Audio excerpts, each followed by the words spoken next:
इन बच्चों को यहाँ पर बिल्कुल मुफ्त में बिना इनसे कोई पैसा नहीं लिया जाता।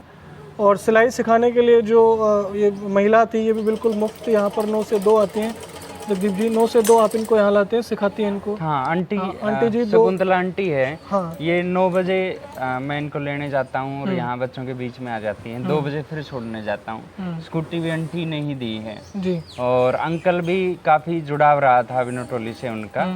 और उनके बाद फिर आंटी धीरे धीरे हमारे साथ जुड़ गई। आंटी के वेल सेटल्ड है, वैसे कोई परेशानी नहीं आर्थिक तौर पे आंटी को, लेकिन फिर भी ये है कि इतना लगाव है बच्चों के साथ, अब वो आने से अपने आप को रोक नहीं पाते। जी बिल्कुल। और अपना मतलब ये टाइम पूरा बच्चों को देते हैं वो। और सिलाई मशीन भी उन्होंने ही शुरुआत में उपलब्ध करवाई थी अभिनव टोली में। और बीच बीच में आर्थिक सहायता भी लगातार जारी रहती है। इस दौर में चाहे पेंडेमिक के दौर था, उन्होंने 7000 मास्क खुद अपने हाथ से भी सिले और बच्चों से भी सिलवाए। कपड़ा उन्होंने उपलब्ध करवाया, कुछ साथियों ने और दिया, लेकिन ज़्यादातर कपड़ा आंटी ने उपलब्ध करवाया। ओपन विंडो में आपका स्वागत। मैं मनजीत गौतम हूं और आज मेरे साथ जो शख्स बैठे हैं इनका नाम जगदीप जुगनू है और ये रोहतक में रहते हैं। अभिनव टोली के नाम से बच्चों के साथ मिलकर एक ग्रुप चलाते हैं। वो बच्चे जो मेन स्ट्रीम सोसाइटी से थोड़ा सा हट के होते हैं, गरीब परिवारों से, मज़दूरों के जो बच्चे होते हैं, जो डायरेक्ट एजुकेशन में नहीं आ सकते, उन बच्चों के साथ मिलके उन बच्चों को पढ़ाते हैं। और जितने भी अलग तरह के एक्सपेरिमेंट वो उनके साथ कर सकते हैं, उनको आर्टिस्ट बनाना है, उनको अच्छा स्टूडेंट बनाना है, जो कुछ भी वो कर सकते हैं, सब मिलके वो यहाँ रोहतक में करते हैं। मैं पिछले 2-3 साल से इनको जानता हूँ, फेसबुक के ज़रिए जानता था, लेकिन पिछले साल कुरुक्षेत्र में इनके साथ मुलाकात हुई थी तो बड़ी दिली इच्छा थी कि इनके अभिनव टोली जो रोहतक के किशनपुरा एरिया में है वहाँ आया जाए और वहाँ पर विज़िट करके उन बच्चों से मिला जाए। तो वैसे जगदीप जी बेसिकली जींस के गांव बेलरखा से हैं। तो जगदीप जी स्वागत है आपका। Thank you. जींद का गांव बेलरखा और आप रोहतक में बैठे हैं और ये बहुत नेक कार्य कर रहे हैं, ये कैसे पॉसिबल हुआ? पॉसिबल ये ऐसा था कि जब मेरा जन्म हुआ था तो फादर ने ताश फेंक के लोगों को पढ़ाना शुरू किया था जी। तो बेसिकली चीज़ें वहीं से आई और फिर प्रौढ़ शिक्षा का दौर आया। प्रौढ़ शिक्षा में होता था कि जितने भी बुजुर्गों को पढ़ाने आते थे वो सारी मीटिंगें मेरे घर पे होती थी। फादर ब्लॉक कोऑर्डिनेटर थे नरवाना के। तो वो लगातार वही माहौल कि समाज को किस तरह से आगे ले जाना है, बिना पढ़ाई के कुछ नहीं हो सकता। तो वो सारा इन्वायरमेंट मिलके मेरे को इस काबिल बनाया कि मैं भी औरों के बारे में सोच सकता हूँ। 20 साल मैंने नुक्कड़ नाटक किया है। अब मैं बच्चों को सिखाता हूँ सोशल थिएटर, जिसमें दहेज हत्या, भ्रूण हत्या के खिलाफ। आपने अभिनव टोली की शुरुआत कैसे की? आपके दिमाग में ये आइडिया कैसे आया? और आइडिया आया तो उसको आपने इम्प्लीमेंट कैसे किया? इतने सारे बच्चों को कैसे इकट्ठा किया? शुरुआत में हम देखते थे कि आसपास जो बच्चे भीख मांगते हैं, हम बाइक्स पे या कहीं पे जाते थे तो बच्चे भीख मांगते हुए मिलते थे, कूड़ा चुगते हुए मिलते थे। तो एक मन में कसक थी कि क्यों ना इनके लिए कुछ ना कुछ किया जाए जी। फिर कुछ दोस्तों ने मिलकर सोचा कि चलो एक सर्वे करते हैं और कोशिश करते हैं कि इनको पढ़ाने की, पढ़ाई की तरफ लेके जाएं। तो एक सर्वे यहाँ आसपास किशनपुरा में हम रहते थे तो यहाँ किया गया। तो कुछ बच्चों के माँ बाप ने तो हमें सपोर्ट किया, लेकिन कुछ पीछे छिपा लेते थे बच्चों को कि कहीं ले जाके बेच ना दे, क्योंकि इस तरह के रैकेट सोसाइटी में सक्रिय रहते हैं या अफवाहें भी ज़्यादा रहती हैं। लेकिन फिर भी हमने मेहनत करके 5 बच्चों को यहाँ तक लाने में सफल हुए। कब शुरू किया था आपने ये? 12 सितंबर 2015 को। ओके। 5 बच्चे वो जब आए तो धीरे धीरे करके एक ग्रुप बनता गया और लगभग 70-80 बच्चे उस टाइम हो गए। फिर एकदम से घट गए। फिर एक दौर ऐसा भी आया कि जब एक बच्चा भी आना मुश्किल हो गया था। लेकिन हमने फैसला ले रखा था कि उस टाइम पे, जिस टाइम बच्चों का शाम का वक्त होता है, उस टाइम पे हम बैठेंगे, चाहे हमें खुद बैठ के पढ़ना पड़े वहाँ पे। तो फिर ऐसा 2 साल ऐसी जगदोजहद चलती रही कि किसी दिन बच्चे आ गए, किसी दिन नहीं आए, किसी दिन 1 आया, किसी दिन 2 आया, किसी दिन 1 भी नहीं आया। फिर 2 साल के बाद फिर रेगुलरिटी बच्चों की धीरे धीरे बढ़ती गई। जी बिल्कुल। 50 हमारे जो दर्शक हैं उनमें से बहुत सारे लोगों के मन में भी एक विचार होगा, वो भी सड़कों पे इस तरह के बच्चों को देखते होंगे, सोचते होंगे कि हम इनके लिए कुछ करें। लेकिन उसके लिए जो मजबूती हमें चाहिए उसके बारे में आप बताएं, कैसे मजबूत अपने आप को बनाया जा सकता है कि आपके दिमाग में जो एक बात चल रही है। कि आप किसी के लिए, किसी बेसहारा के लिए, किसी अनाथ के लिए कुछ करना चाहते हैं, तो पावर कैसे इकट्ठी की जाए?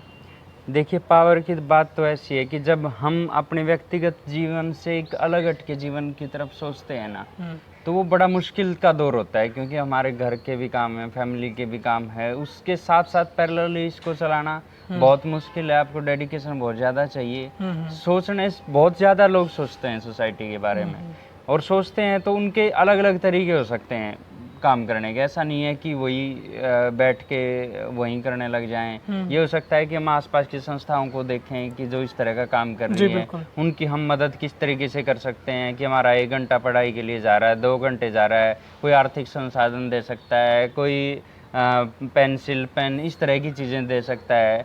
तो ये एक बड़ा कंसेप्ट है कि जो सारी सोसाइटी से मिलके चलता है। हम भी अकेले कुछ नहीं कर पाते। 3 साल तो खैर हमने बिना किसी बजट के किया, जो मेरी सेविंग थी वो लगाई, दोस्तों से कुछ उधार उठाया। 3 साल तक हमने किसी से कुछ नहीं लिया।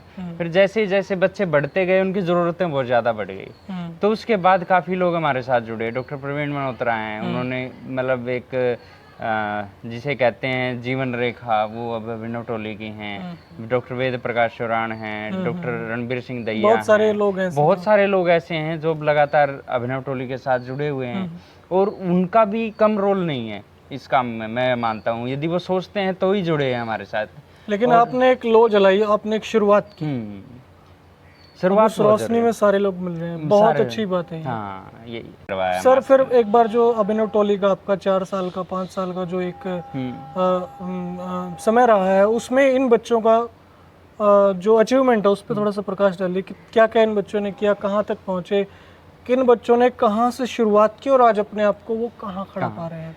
नहीं, बिल्कुल ठीक बात है कि 5 साल का ये दौर बड़ा काफ़ी जद्दोजहद भरा रहा। कि जो हमारा फर्स्ट बैच है 5 बच्चों का, जिसका मैं जिक्र कर रहा था कि 5 बच्चों से शुरुआत हुई थी, उनमें से 2 बच्चे अब 10वीं पास कर चुके हैं। एक बच्चे ने मेरिट हासिल की है, दूसरी लड़की है जिसने 76% नंबर लिए हैं, काजल। वो यहीं अभिनव टोली पे ही रहती है। मम्मी घरों में झाड़ू पोछे का काम करती है, पापा शराबी थे तो साथ नहीं है वो, लेकिन मम्मी का मेहनत है कि मैं अपने बच्चों को पढ़ाऊंगी, तो वो लगातार मेहनत से पढ़ा रही है। और उसका रहने खाने का खर्च यहीं अभिनव टोली पे ही रहता है। और उनकी एजुकेशन 10वीं क्लास से ही डॉक्टर प्रवीण मल्होत्रा ने अडॉप्ट कर लिया था। उसका डॉक्टर बनने का सपना है कि डॉक्टर साहब ने कहा कि जब तक तू डॉक्टर नहीं बनती या कुछ नहीं बनती, तेरा सारा पढ़ाई का खर्च मैं उठाऊंगा। और दूसरा है राहुल। राहुल ने मेरिट हासिल किया अभी इस दौर में, 10वीं में जो रिजल्ट आया है अभी, और उसका IIT करने का सपना है।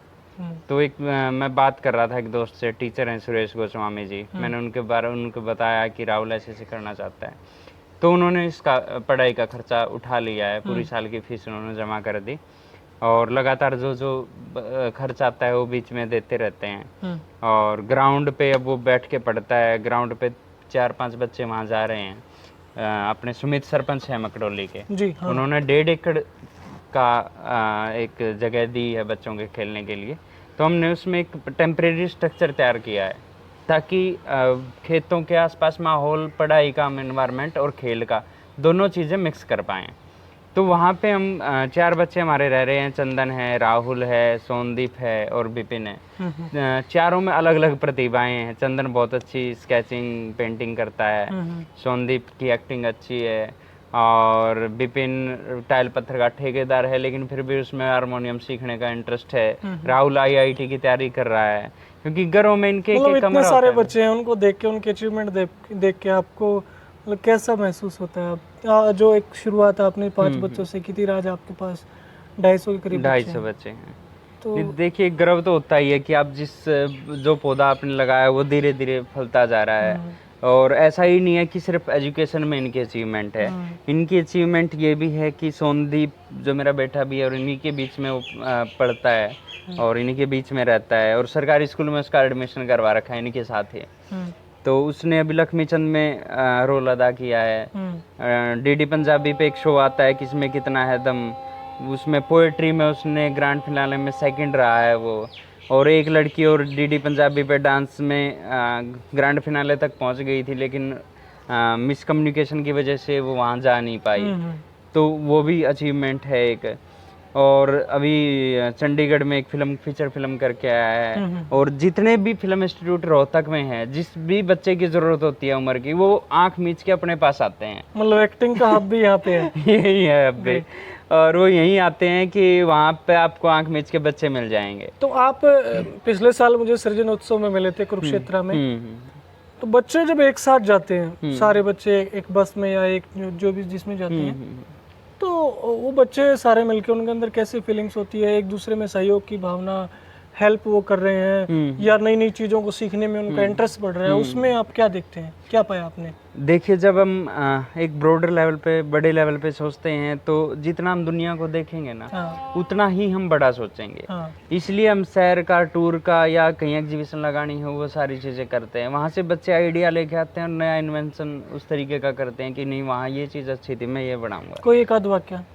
वाकया ये कि जैसे धरोहर में गए थे, उसको देख के, स्ट्रक्चरों को देख के इन्होंने पेपर मैसी और मुल्तानी मिट्टी से बहुत अच्छी अच्छी कलाकृतियां बनाई है। जो संतोष गुप्ता मैम है, वो इनको बनाना सिखाती है उस चीज़ से, और बहुत अच्छी चीज़ें इन्होंने यहाँ पे बनाई हैं। बाहर जब ये थिएटर देखते हैं तो इनका भी नाटक का इंटरेस्ट पैदा हुआ है। अब एक प्रॉपर टीम है अपनी की जो नाटक बीच बीच में करते रहते हैं, पार्कों में जाके करना है या कहीं और किसी संस्था का कोई मैसेज आता है कि आप करिए। बहुत अच्छे अच्छे गीत हमारे पास है हरियाणवी कि जो आम लोगों से रिलेटेड है और जिसमें आम जन की बात है, महिलाओं की बात है, उसमें हरियाणवी डांस करते हैं बच्चे। तो ये जगदीप जुगनू थे हमारे साथ, अभिनव टोली चलाते हैं रोहतक के किशनपुरा में।